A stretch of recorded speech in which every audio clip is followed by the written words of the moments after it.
Hello, my name is David Ashton. I'm joined by my colleague Stewart Gregory. We are both partners at Rix & Kay's commercial property team, and today we'd like to talk to you about withdrawing money from the rent deposit deed. We have previously talked about the structure of rent deposits and alternatives to rent deposits, but where a landlord has got a rent deposit as security for any breaches made by the tenant to the terms of the lease, he will want to have recourse to the rent deposit to remedy those breaches.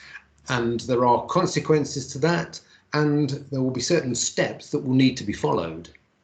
There will indeed, yeah, the rent deposit deed will set out those steps. And generally we find there are two alternatives. The first is that the landlord has to give the tenant notice before he makes a withdrawal from the rent deposit. That is beneficial to the tenant, of course, because it does actually give him an opportunity to perhaps make good the breach that he's being complained of and that would lead to the withdrawal. The other alternative to that is that the landlord has, within a certain time, usually 5 working days, after he's made a withdrawal, to tell the tenant about that withdrawal and how much, and provide some evidence for why that withdrawal was required. And that allows the tenant to challenge, but of course that is after the event, after the withdrawal has been made. So the first alternative is better from the tenant's perspective, but landlords not quite as favourable. It puts an administrative burden on them to make sure that they absolutely comply with the terms of the notice provisions. Otherwise, they would face a challenge from the tenant of an unauthorised withdrawal.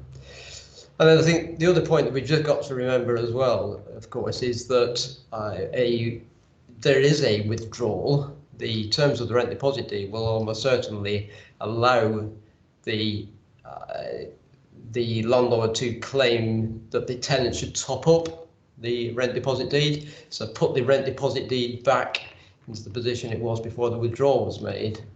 Yeah, there are a few points that I can consider on that. Is that currently, obviously, there is a moratorium during COVID times that landlords can't take enforcement action.